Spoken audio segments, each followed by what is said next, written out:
Hey everyone, this is a video to show you a little bit about how you database use keywords in Adobe Lightroom Classic.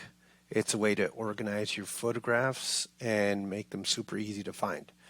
Now, I will have a much more in-depth discussion of how to keyword and do all of the details behind the scenes on Birding Your Best Life, which is my subscription site. That means you pay monthly or annually and get access to all of the videos and other materials that are on there.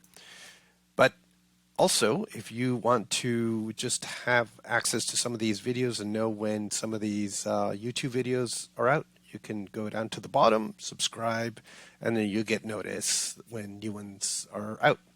Okay, so top right here, if we are in the library, right, you can develop photographs, alter them, do all sorts of other stuff with Lightroom Classic. But in the library, that's where we organize our photographs.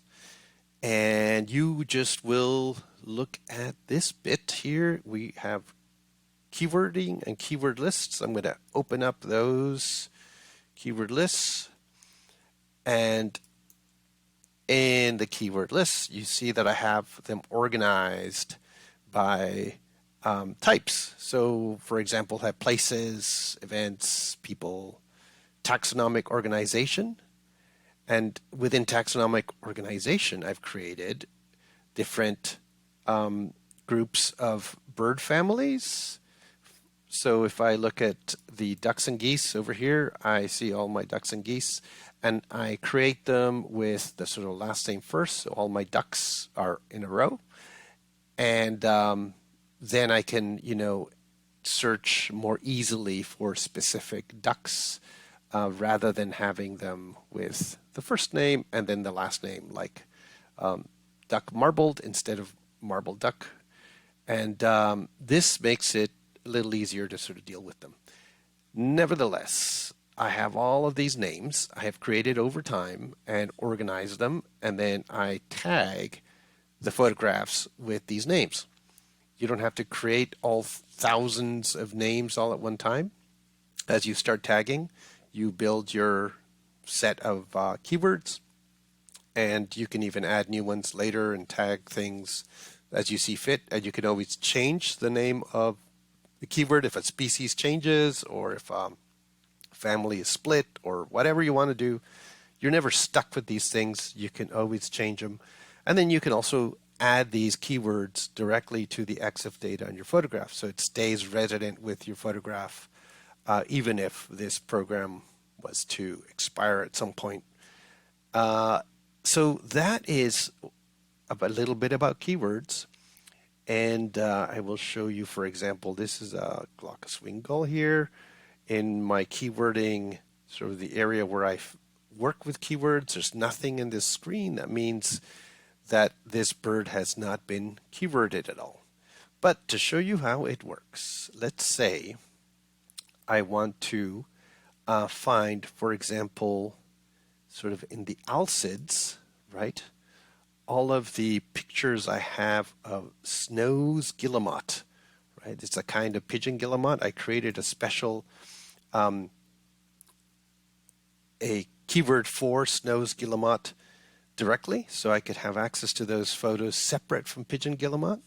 And what I did is I went to this arrow on the right in order to get to my Snow's guillemots, and then they all line up in here in the bottom, or I can look at them in a different format with a grid view and just look up and down. Some of them are really crappy photos and I should delete them, but others are actually not too bad, and I could work with this and fix it, make it usable. So just to give you an idea here, right above Snow's guillemot, I have pigeon guillemot, and I could click on the right arrow there on pigeon guillemot, and then it'll quickly search for all of my pigeon guillemots. And boom, there it is. And every time you see the photograph, you can see where the date is and so forth.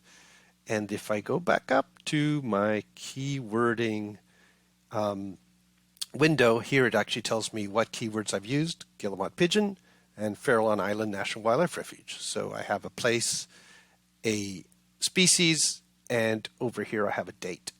So I can look for things quite easily with all that information. Now, if you want to get more fancy, so I will go to my fancy area, which is the gulls. People know I like gulls. And you can see all of my gulls are here. And I might say, oh boy, I want to look for California gulls. So I search with that right arrow on California gull. All of my California gulls pop up. You can see here various different ages and so forth. And here's where, if you have more keywords, it gets cool. So in my grid view, it opens up also this drop-down set of keyword metadata. And this first keyword is actually California gull. It's the one I've chosen in here. Now, if I go for the second keyword, I'm going to say I want to find all of my California gulls, closes places taxonomic organization, that have their 2-year-olds, second cycle. So I find second cycle, I click on second cycle, it now brings up all of my second cycle California gulls. So isn't that cool? And I can go to my keyword, third keyword here, and I will, in this case, I have a special one I made because sometimes I'm looking for in-flight photos. So I click off flight shot, and suddenly I have every single one of my 2-year-old California gulls in flight. Some of them are not good, some of them are better than others, some of them I should delete, but I have all of those birds suddenly available to me with 3 clicks essentially. But the key is that you have to put the keywords in, then you have access. Even though I have over 100,000 photographs, I can quickly get to the very specific stuff I want by using these keywords.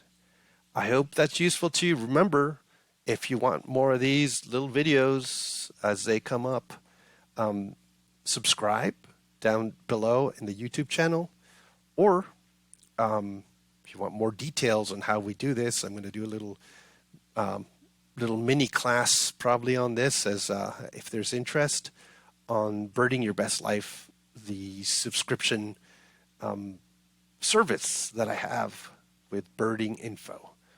There you go. See you later.